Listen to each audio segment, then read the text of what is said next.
Hi everyone, my name's Sarah and I'm a physiotherapist, and in this video we're going to go over progressions and regressions for scapula retraction. Let's get started.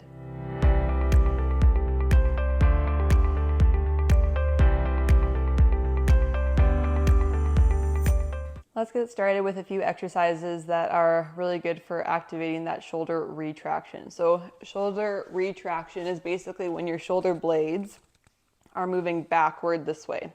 So if you think protraction is this way, shoulder retraction is this way.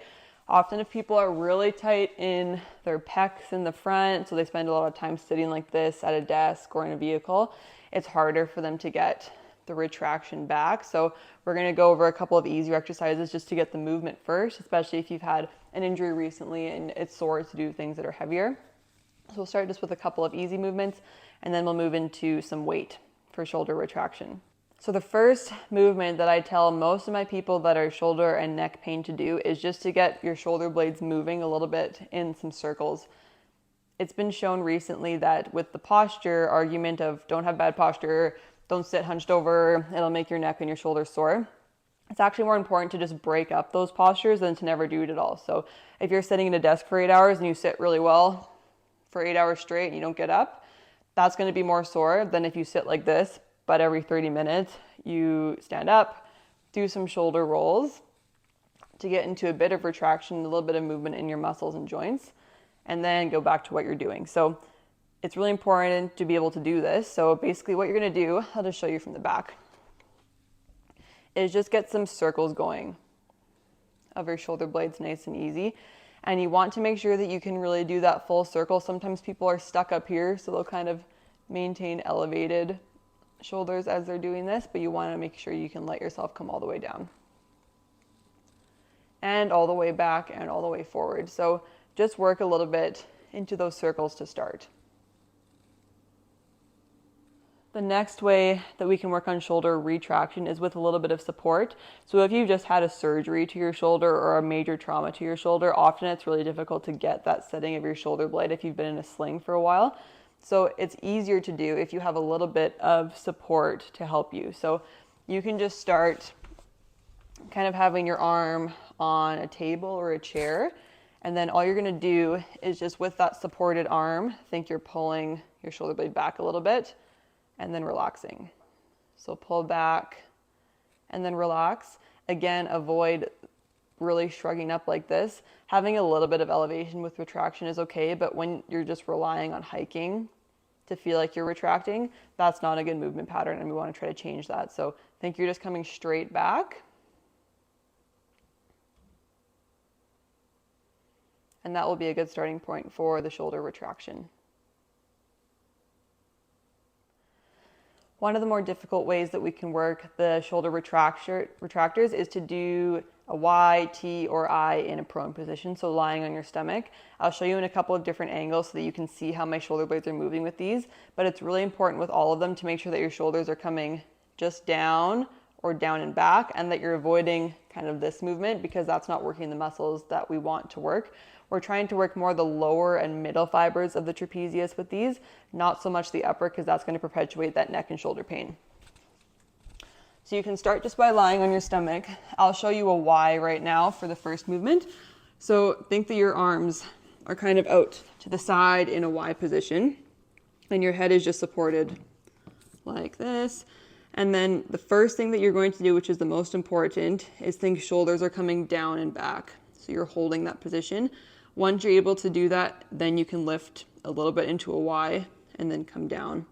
If when you lift, you get this, so your shoulders come up, you want to avoid that and just go back to an easier exercise. So start by thinking neck is supported, shoulders are down and back, and then just lift into that Y, avoiding this position. You can also do this in more of a T, so with your arms straight or bent, shoulders together, and then lift. Again, avoiding this.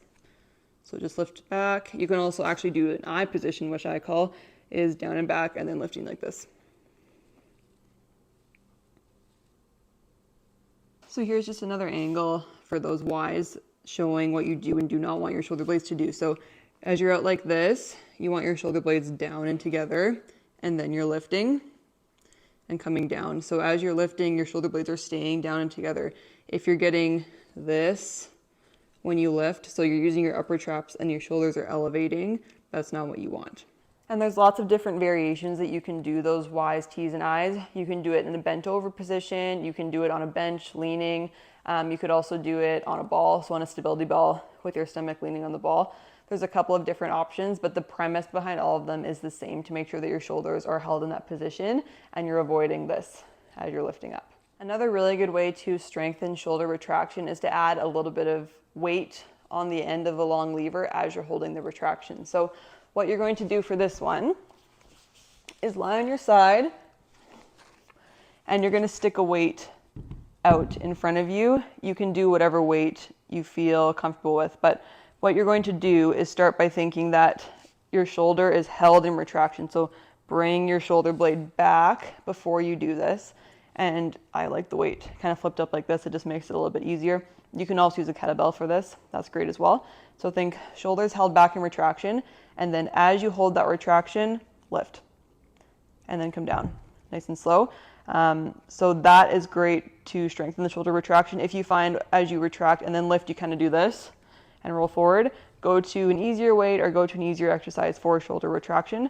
But basically you're going to start retracted, hold this, and then lift up and then come down. So something that's really helpful for stretching your pecs in the front and getting your shoulders into a better position is to do a snow angel. So the easiest option is to just lie on your back on the ground, and you're just going to think you're sliding your arms up and down like this, depending on how far you can tolerate.